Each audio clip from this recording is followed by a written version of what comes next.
WiTCH, putting the K in magic. I'm Joanna DeVoe, and you are watching another episode of Every Which Way. This time featuring, and I'm so excited that I get to actually say this to you right now, Susun Weed. Susun Weed is kind of a hero of mine. She has really helped me so much in my life. I've learned so much from her, but I had never gotten to meet her face to face. So this is the first time that I've actually spoken to her, and I'm like still sweating. Sometimes I can be really like a big fan geek, so I had to try to like rein it in to get to talk with her. But she is, you know, a very famous herbalist, so you may know who she is. She is a green witch, and she teaches people the wise woman tradition and how to nourish your body. And what's interesting is right now I'm in the middle of teaching the Sad to Sexy course, and I really spend a lot of time educating people about why, you know, a lot of people come to me because they're interested in raw foods, but you need to prepare them in a specific way so that you don't hurt yourself. And through my years of studying nutrition, I've come to realize that you don't want really to be eating a 100% raw vegan diet. I know many of you would disagree, but just humor me here for a minute. So what I learned from Susun about that, we get to talk about a little bit in this video, and she just takes it, you know, to another level and another level and another level. She's always blowing my mind, and that is partly why I love her. So if that's something that you're thinking about, definitely stick around for this interview because she has some very almost shocking things to say about it. And I think that you're just going to really enjoy this woman if you have never heard of her before. And if you had heard of her before, you're probably as excited as I am. So here she is, Susun Weed. Hi, Susun. Welcome to Every Which Way. Hi, Joanna. I'm so excited to be with you, and I want to offer green blessings to everyone else. Yes, green blessings. I am so in love with you and so excited that I get to talk to you in person finally. I've been a fan for quite a few years, so this is very exciting for me. Thank you so much. I wish I could be outside in the beautiful spring sunshine, sitting among the snowdrops. I have met you, I always say, on the astral plane. I had a very vivid dream once in which I took one of your classes out in Woodstock on your property, so maybe I was there on some level. I think you must have been. It sounds right to me. Yeah, maybe I just wanted to go so bad that that just happened for me. But this is... Well, I actually do a lot of dream work, so that seems reasonable to me. I tell my students they can report by mail, by telephone, or by dream. Well, there you go. There you go. So counts in my book. The first thing that I really want to ask you about, and it's one of my favorite things about you, and I haven't heard anybody really get too in-depth with you about this, is your granddaughter. You feature your granddaughter, Monica Jean, in your videos, and you started doing that from when she was just very small. She's still very young, but what always impresses me about that is you treat her with such respect, and it's never like, no, don't touch that, what are you doing? You let her in on your process of being this wise woman. Have you always been that way? Is that how you raised your daughter? That's exactly how I raised my daughter. Yes, absolutely.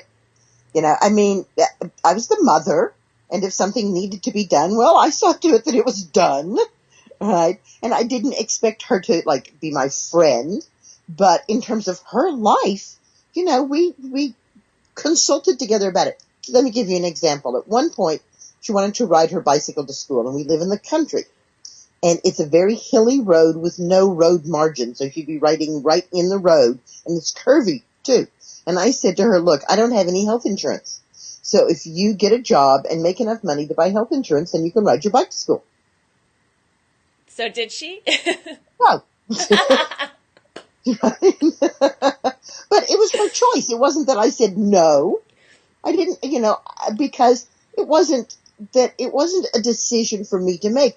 I wanted her to understand that if she was going to do that, it was dangerous. Mm-hmm. And that she needed to have some way to deal with possibly being hit by a car. Yeah. And I think what also it demonstrates, besides giving young people, respect and allowing them to think for themselves, it also shows they can learn what you're teaching at a very early age. Well, I always say that herbal medicine is people's medicine. Mm-hmm. It's the medicine of the people, by the people, for the people. It's the medicine that grows right outside your door. And yes, it's simple enough for a 2-year-old to do. Doesn't require a college degree. I myself, I never even graduated from high school. Oh, interesting. It's true that I ditched high school to go to college when I was okay. All right, but I never graduated, and I never graduated from college either because I got pregnant and because I found myself in a class on the criticism of English literature. And I said, what am I doing with my life here? And I was a mathematician focusing on artificial intelligence, and I dropped it to go focus on natural intelligence. And that's now what I teach, is natural intelligence. And you do a great job of it. You kind of started to answer something I wanted to ask you later on, so I will just ask you now. Okay. Kind of the theme of my website is how to create the kick-ass life of your dreams, and we all have a different dream. So did you dream this life for yourself? Did you purposely set out to create, being this herbal teacher for all of these people, women especially, or did it just evolve organically? My best friend forced me into it. Is there a story behind that? Yes. Well, as I mentioned, I had my daughter, and I was single parenting her, and I was getting some aid from the government to do that. It never made any sense to me to go out to work to make money to pay a woman to take care of my child when what I wanted to do was take care of my child. So even if it meant that we had far less, I was willing to do that because to me the time what was what was really important there. And the aid that I was getting, it covered our rent and it covered food since I was understood how to shop, but it didn't cover new shoes.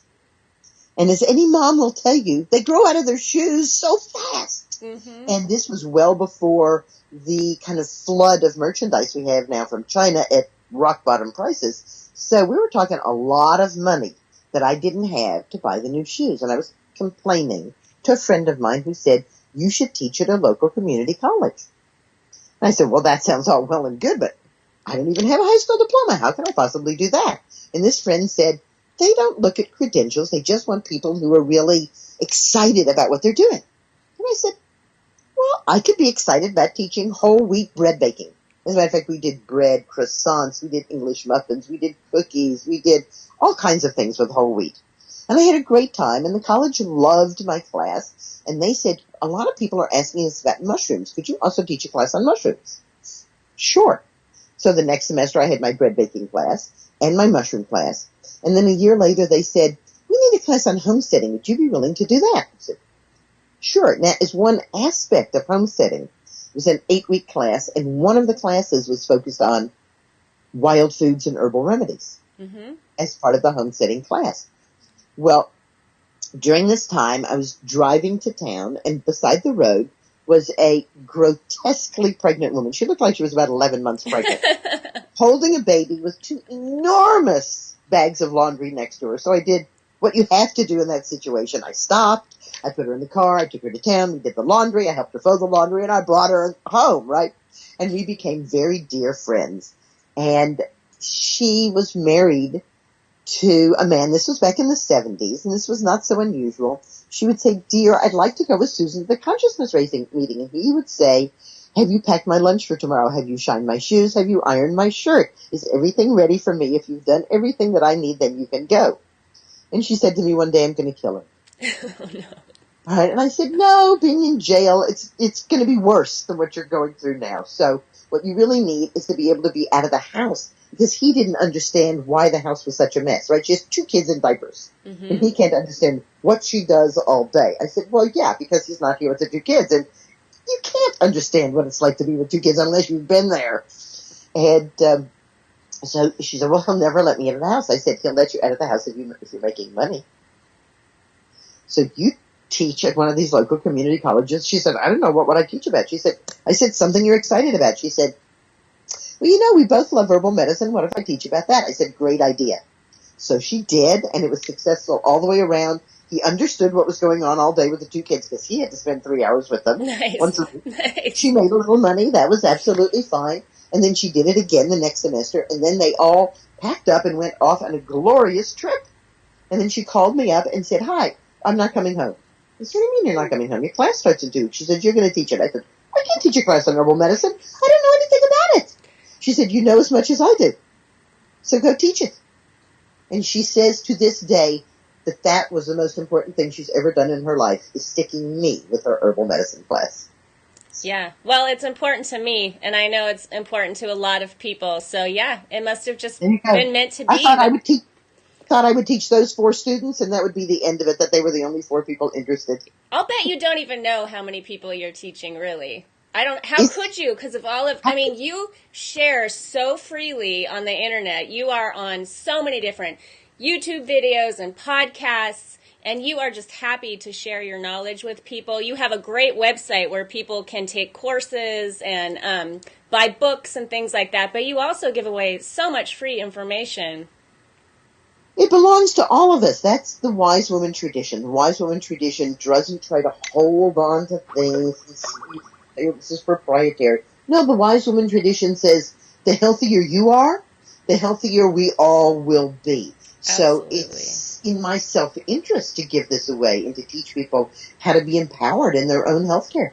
Yes, and it is empowering, especially because there's a big trend right now where people are just so excited about these superfoods and all of these exotic ingredients. And, it's interesting and exciting. But what I have found truly exciting is that you have taught me how to go into my backyard, which hasn't been sprayed in at least 12 years. So I can just go back there and get some chickweed, wood sorrel, dandelion, sow thistle, all kinds of things are back there. And I just let it grow and I eat it. Excellent. Yeah. Wonderful. Well, actually, that's been kind of my rant for the past couple of months as I go around muttering about functional foods. Functional foods. You couldn't even put those 2 words together, functional foods, unless there were dysfunctional foods. Every real food is a functional food, right? Mm-hmm. Every real food has a function besides just calories and nutrients. Mm-hmm. But we have provided people with so much, as Weston Price calls it, the distorted foods of modern commerce. Yes. And somebody gave me, because she thought I would like it, very sweet gesture, a little cup of yogurt. It said honey vanilla yogurt. And I read the ingredients. There's no honey in it. There's no vanilla in it. No. Yes. How do you even figure out what is going on at the supermarket? Yes, and we like to buy isolated nutrients instead of a whole food, which I think works synergistically, and it's there for a reason in that state. So I don't know how we got to extracting these little individual components of food and then pasting them together in something that looks so not food-like anymore. My 2nd grade class, that was quite a few years ago now, gave a little play about how in the future, which we envision as 1990, right? You wouldn't have to ever cook or eat anymore. You would just take a pill. So that's how we got there. I think people are still very much interested in getting off food and becoming, or less food, less and less and less and less. And, there's a fascination with being clean and cleansing and maybe ascending to the point where you only live by gazing at the sun. And you talk a bit about that. Here, I want to show everybody this book because Healing Wise Woman Herbal. Buy this book if you want to know what Susan teaches. But you talk about the 3 healing traditions, I guess, scientific, heroic. Yes. Well, the part on heroic blew my mind. It did. It was a huge paradigm shift for me because I'm very new agey, and I was really, I was eating a 100% raw food diet at that point, and instinctually I knew something was wrong, and I kept hearing wrong. Yeah, and people were very obsessed with cleansing. So can you tell us a little bit about what the heroic tradition is? Sure. And again, just to kind of set this in context, the scientific tradition, which some people call orthodox medicine, measures and fixes. So you go to an MD, they're going to measure your blood pressure, measure your cholesterol, measure your heart rate, measure your height, right? They're going to measure you, and where you don't measure up, they're going to fix you. Mm-hmm. So your cholesterol's high, we'll give you a drug to lower it. We'll take a bone scan. Your bones are too thin. We'll give you a drug to make your bones, right? So they fix, generally with drugs and surgery. The heroic tradition is what many people find when they look for alternatives to the scientific tradition. And the heroic tradition is exactly as you say. It's about cleansing, and it's about limiting, and it's about fear. It's about fear of actually, how can I say this? It's about fear of actually taking up space here on the planet, right? That's what eating is about, isn't it? It's about, I've never seen one of my goats say, oh, I'm unworthy. I don't deserve to eat this. No, the goat goes out and goes, "Arr, arr, I want it, arr, arr," get away from me. I'm eating it, arr, and just this bliss and joy and self-assurance that of course the world is there for them to be fed. Now, I'm not saying that it's wrong that human beings can think or that we have morals or mores. Those are all just fine. But when we start abusing ourselves with them, which, let's face it, a lot of people do, and especially in the heroic tradition, then we're not really nourishing anymore, which is the focus of the wise woman tradition. The wise woman tradition wants to nourish the wholeness of the unique individual. And let me give you a kind of example from nature here. When I was up in Alaska last time, I wanted to go and see where the Valdez had spilled that oil. Mm-hmm. And they said, well, you had to, go in a car and then go in a train and then go in a car and then go in a kayak. And I said, that's all sounds really great to me, and especially the kayak part. Let's go. And so we did, and we got in the kayak. And, we were rowing over. And if you look at a map and you look at a bay area, it kind of looks, like a U or like a U shape where there's a bay. But when you're in a kayak, that is more gnarly, right? And there's all these little coves and bays and little places that you can get into. So as we came into the area, our first stop was a station that was still set up where they had cleaned the wildlife, the otters and the birds. And I said to them, about how long do those animals live once you had cleaned them? And they said the longest was 72 hours. Oh, my goodness. Well, think about it. We're up in Alaska. The water is cold. I was in a kayak. I'm telling you, the water is cold. It's the summertime. And those birds and animals protect themselves against the cold of the water by having oil on their fur and their feathers. Right. What happens when you wash them with soap and water? Yes, the oil. It goes away. Wash oil off, exactly. And therefore they freeze to death. And the beaches, and you probably saw pictures of them cleaning the beaches with hoses and hot water and soap. Those beaches are still clean. They're so clean there's not a single thing growing there.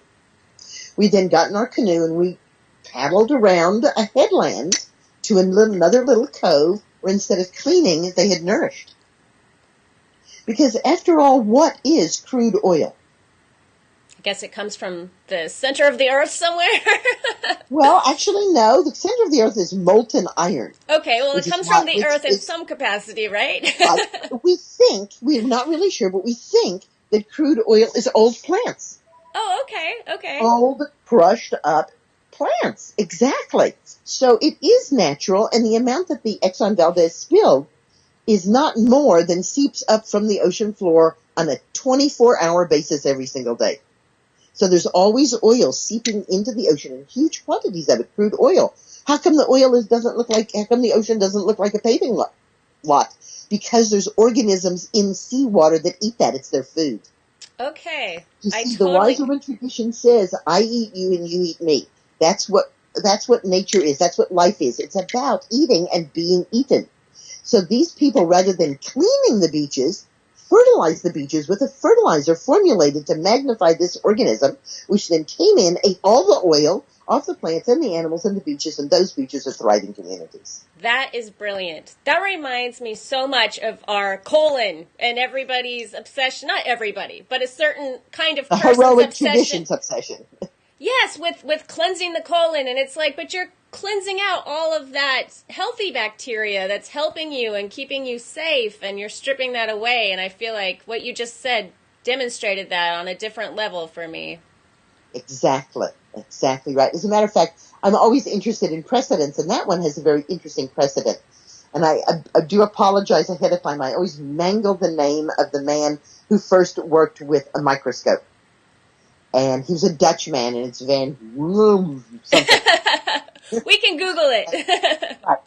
Look it up. He's an important man. Anyhow, we're all kind of, blasé. If I say to you, oh, don't touch that doorknob, there's bacteria on it, you wouldn't think I was wacko. You would say, oh, there's bacteria on the door, because you know about bacteria. They're microscopic, but you're familiar with the microscopic world. He wasn't. Nobody was at that point. And he's like putting a drop of water in there and going, oh my gosh, look at this stuff. Oh, there's stuff in the water. And, it took like another 100 years before we really got it together to understand that those little things could cause disease and that we needed to wash our hands. Matter of fact, we still haven't totally gotten that. But he was putting that together already, even initially. And he had a friend who was a surgeon, and the surgeon kept bringing him kind of body parts and body pieces, little slices, and they'd look at them under the microscope. And one day he came in with a piece of colon. And, of course, there's 10 times more bacteria in our body than cells. So when you look at the colon, which, as you say so correctly, that's where they live, all you see is these teeming colonies of bacteria. So this surgeon decided that the bacteria in the colon caused all disease. And he wrote a huge book about this and said that in the future, all children would have the colon removed at birth. Oh, my word. Therefore would never be sick. So this idea that the colon is filthy and needs to be cleansed comes from this one person and his misapprehension about what was going on. But let's face it, the major religions of the world give us the same message. Original sin. Very deep in the human psyche. And because people have, in many instances, taken leave of the religious ways to assuage that guilt, they now ram something up their colon. Guilt. It's perfect, actually. And get healthy so long as you start with guilt. Yes. So just leave the shame and the blame and the guilt and the fear behind and move in to the truth of existence, which is existence is bliss. Existence is joy. I'm not saying that absolutely every moment of it you're going to be happy. No, pain is part of bliss. Mm-hmm. You choose whether or not that pain causes you suffering. Yes. That's your choice. Absolutely. Choice on the pain. Things we love do die and get taken away from us. That does happen. Mm-hmm. But not as a punishment. Thank you for mentioning the religion part, because for me, I left my traditional Christian upbringing and got into, different kinds of spirituality and stuff. So when I read your book, I realized I kind of replaced the traditional medicine and scientific tradition with the heroic tradition, kind of for the same reasons. And I felt like, oh my God, I fell into a trap again, trying to I don't know, make up for some innate sinfulness or something, or that we are somehow dirty and need to be cleansed. And I really got that connection. Yeah, we are part of nature, and I've never seen anything in nature that needs to be cleansed. As a matter of fact, if you and I went into an acre of woods and swept up every leaf and picked up every stick, what would happen? Oh, we would kill a lot of things. Right, basically kill the forest by cleansing it, right? Yes, that's a good point. I tell people, I live in a very rural area, and people come in, and I say, if you're going to do anything in your forest, leave the dead trees. Don't cut dead trees. If you want to cut trees, cut live trees. And they look at me and I say, there's 100 times more life in the dead tree than there is in the living tree. Nice.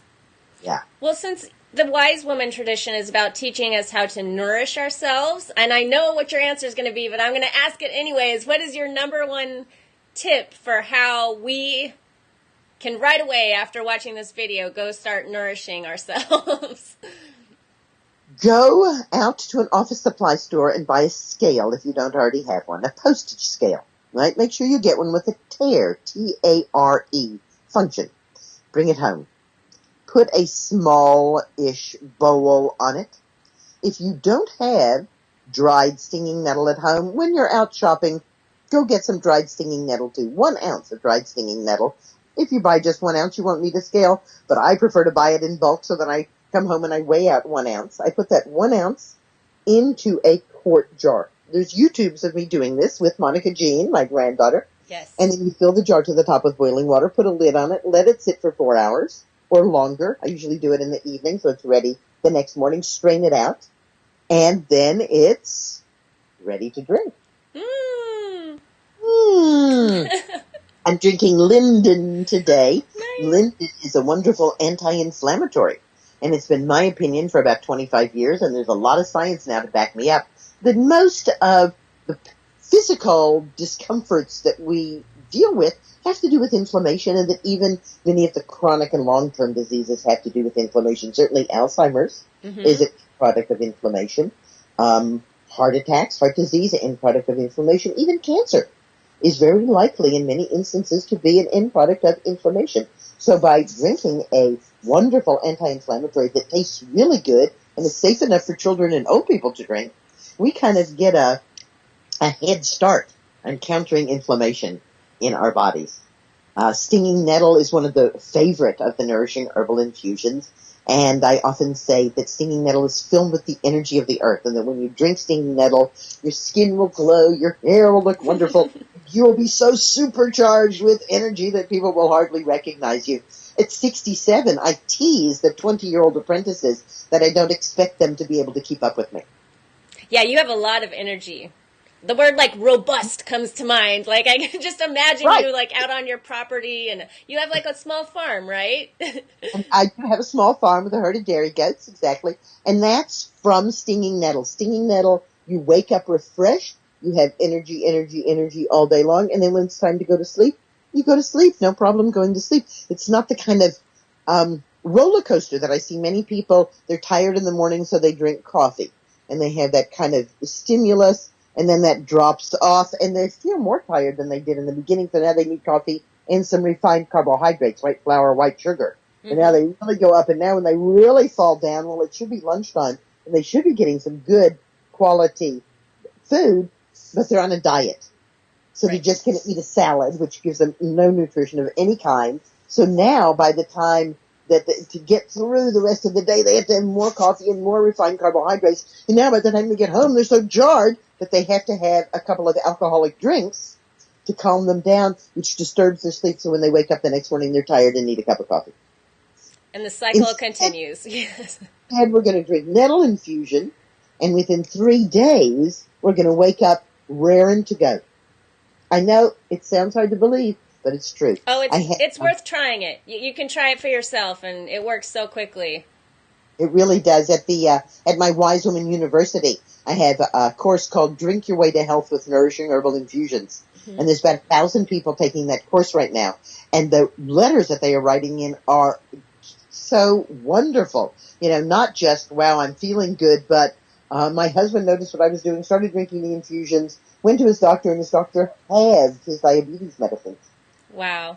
Started drinking the nourishing herbal infusions, went to my therapist and asked if I could get off my meds, and she said, well, it'll take a while to withdraw, but sure, if you're feeling that much better. So these nourishing herbal infusions, because they nourish us, really allow the health that is ours to manifest. I often liken it to, suppose that you came over, you said you wanted to come and take a class. You come over as my guest, say a day ahead of time. They say, oh, Joanna, we have so many people coming. We're going to need some more seating, so let's make some more seating. And you say, okay, I'm ready to do it. What should we do? And I say, well, let's go out here and see if there's any wood. I say, well, there's a couple of boards. They're kind of rotten, but we can saw those rotten ends off. And here's the saw. Well, it's true, it hasn't been sharpened in a long time, and the teeth, some teeth are broken, and the handle is taped together, but we can do it nonetheless. And here's some nails, and they're in a can with water, and they're all rusty and bent, but we can straighten them out. And here's the hammer, and it's broken too, but still in all, we could make some seating. And then we contrast that to if I said, wow, big class, we're going to need some more seating. Let's go to a store with my credit card and get some seating. And we could do that. So most people are trying to make their bodies in the first scenario, aren't they? Mm-hmm. With rotten wood, poor tools, and rusty. And the nourishing herbal infusions are the credit card that Okay. allows your body to work optimally because they give you optimum health. The latest big meta-study looked at the supplementation habits of over 8 million people in North America and Europe. And what they found was that in no instances did anyone taking a supplement have less chronic disease, less acute disease, or live longer. In fact, every single supplement shortened life. Oh, how interesting and scary. So no supplements. Drink your nourishing herbal infusions instead. I've seen women reverse severe osteoporosis in a matter of months by drinking nourishing herbal infusions. Wow, actually reverse it? Actually reverse it. Not just stop it, but reverse it. One woman who drank only 4 quarts of infusion a week within 2 years went from severe osteoporosis to a bone mass better than she had had 25 years previously. Wow, that's incredible. That's what you get when you really get nourishment. Nourishment doesn't come in pills. Yes. Nourishment doesn't come from superfoods. All foods are superfoods if they're real foods. And we don't pay extra for them. Yes. Like Michael Pollan, eat real food, not too much, mostly plants. A motto to live by. A motto to live by. And of course, I often tease that when I get older, I'm going to start the Plant Liberation Front. Because plants are people too. Nice. Right? And plants are sentient, plants have feelings, and plants are intelligent.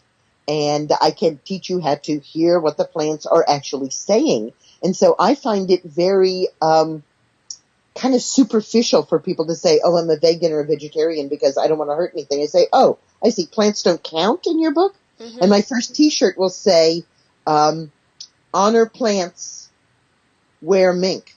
Oh, no. Well, think about it. You're going to get attacked. Most women have one, right? That's a limited number of minks. How many cotton T-shirts do most women have? A lot. That's a lot of cotton. And cotton uses more irrigation water and more chemicals than any other crop. So you're far more ecologically sound and kinder to all of life by wearing a mink coat than by wearing a cotton T-shirt. Wow, that is something I've never heard before. Of course, the back of the T-shirt said nakedness is the only true equality. Oh, lovely. You know what? I'm going to link down below. I've already posted them on my Facebook, but I will link as well so people can go straight to learning how to make these infusions. Because you're instructional. You have one for red clover, oatstraw, nettle, at least those 3. At least. And it's basically the same. You weigh out 1 ounce of dried herb, you put it in a quart jar, fill it to the top with boiling water, put a lid on it, let it steep for 4 hours or overnight, strain it, squeeze the herb to get all the liquid out of it, and then refrigerate the liquid and drink that throughout the day or a couple of days. And then return the plants to the earth instead of chucking it in your trash can. Oh, thank you. Yes, indeed. My elders would be ever so happy that you were doing that. They said, you can't really expect any plant to help you if you're going to throw it in the trash. And I thought, ooh, that's so true, isn't it? You know, I have a question about that. I wonder if I'm doing it wrong. I always, because I'm in my kitchen when I do it, I put it in a bag, and then later on in the day, I just go to different places in my yard, and I just kind of sprinkle it around. Is that fine? Yes, marvelous. Okay. Is there a better way? I think that's a lovely way to do it. Okay. Yeah. I mean, I have a compost pile, but not everybody has a compost pile. Right. So my herb goes in my compost pile. During the winter time, because I also keep rabbits, we often feed the infusion herb after we've rooted up to the rabbits. Oh, okay. Because they can extract nutrients from it that I can't. Oh, interesting. Cool. Yeah. Wow, so you really are a homesteader. You've got the animals, you've got the plants. Right. The rabbits are willing to eat in a way that I'm not willing to eat. Mm-hmm. Remember I said that you can't get any nutrition from raw food. Mm-hmm. We'll say, well, don't rabbits eat raw food? Well, they consume raw food, but they don't get any nutrition from it. And then they make a midden, which is a special place where they defecate, and that ferments, and then they go and eat that, and that's where they get nutrition. That is willing to do something I'm not willing to do. Wow. Okay, so that's blowing my mind. Is that why rabbit pellets look like rabbit poop? Indeed. How? And that's cooked. Those rabbit pellets are cooked food. And if you buy a rabbit, they will tell you outright, don't give it raw food or it will starve to death. How strange and fascinating. Nothing in nature eats raw food because there is no nutrition in any raw food. Well, what about like a piece of fruit? I'm not exactly sure what your question is. If you eat a piece of fruit raw... There's no nutrition in a piece of fruit. Really? So it's just like candy? Small amount of vitamin C. And you get vitamin C from the infusions, right? You can get vitamin C from a huge number of places. One of the primary places that I get vitamin C is from sauerkraut. Oh, yes. Right? Sauerkraut gives me the vitamin C. It's a fermented food. There's 10 times more vitamin C in sauerkraut than in the cabbage it started from. Right? Yes. And it's the best ways to prevent the flu. Eating a tablespoon of sauerkraut a day. Yes, and keeping your gut healthy. Gut healthy, so hey, how much better than, eating a piece of raw fruit? And interestingly enough, many people of European extraction, which is you and me, and probably many of the listeners, are quite sensitive to the fructose in raw fruit. Yes, and I have to limit it for sure. That's right, and actually have more digestive problems with fruit than they do with a great variety of other things. If that fruit has been cooked, and people say, cooked fruit, I say, oh, are you saying you don't like cherry pie? Are you saying you don't like peach cobbler? Are you saying you don't like applesauce? Well, of course we like cooked fruit. And our ancestors cooked all of their fruit or fermented it into alcohol. They didn't eat raw fruit because there's no nourishment in it. I know we've hybridized it quite a bit, too, to where it's much sweeter and bigger than it was, back in the day as well. Hybridizing efforts increase nutrition. I'm sorry, can you say that again? Hybridizing efforts usually increase nutrition. Oh, they increase nutrition? Oh, yes. Okay. Oh, yeah. There's about 7 times more carotenes available from carrots now because we bred them to be orange. They were originally white. Oh, okay. And you're pulling, I guess, from 2 different plants when you're doing that? Not necessarily. There's a lot of natural variation within plants in the natural world. Called natural gene modification. Wow. And I mean, you think about it, there's no wild plant that looks like a head of cabbage now, is there? I don't know.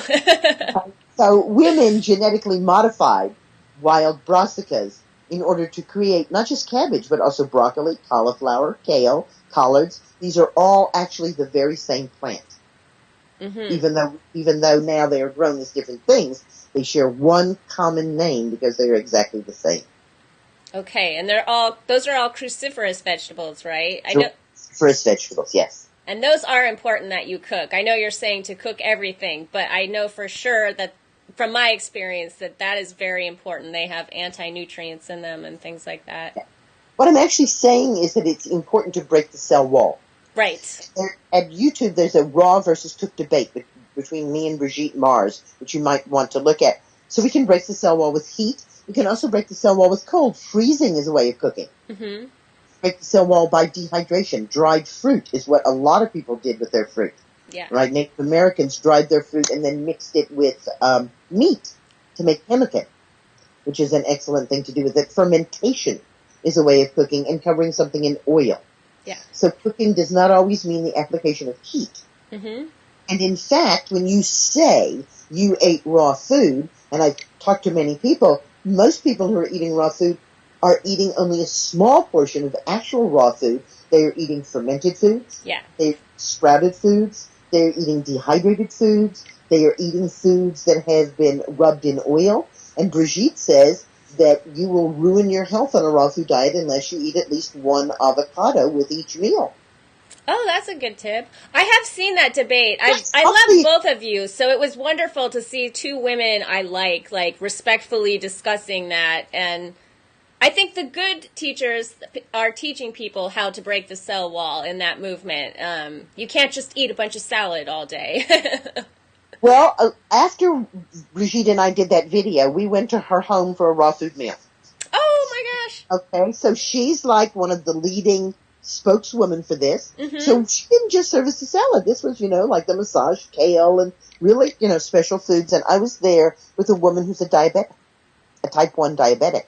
And as she always does, she tested her blood sugar before and after the meal. And there was no change of any kind in her blood sugar. So Brigitte knows what she's doing. What does that mean, that there was no change in her blood sugar? That's not a good thing? No, there was no nutrition of any kind. Oh, okay. Yeah, see, you always do this to me. You're always like making me think about things I haven't thought about before. And right, I can only say that, in fact, although she went home and took insulin, she wound up the next morning in a coma, and I had to call 911. Oh, my goodness. So one raw food meal almost killed her. Wow. Yeah, I had some strange reactions myself. It made me feel very, strung out. I'm such a skinny person, and I got skinnier and skinnier, and I felt very high all the time.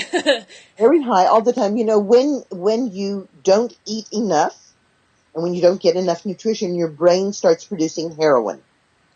Okay. And you become a junkie. I guess that's why people talk about that high. I guess some people really like that high. Like that junkie high. And if you start eating, your brain says, oh, thank goodness we're living. I don't have to produce heroin, and stops. And they say, oh, I came down to earth. Well, yeah.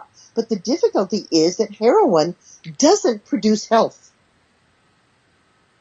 It produces euphoria, but it doesn't produce health. Mm-hmm. Right? As opposed to chocolate, which contains a substance called anandamide, and ananda means bliss.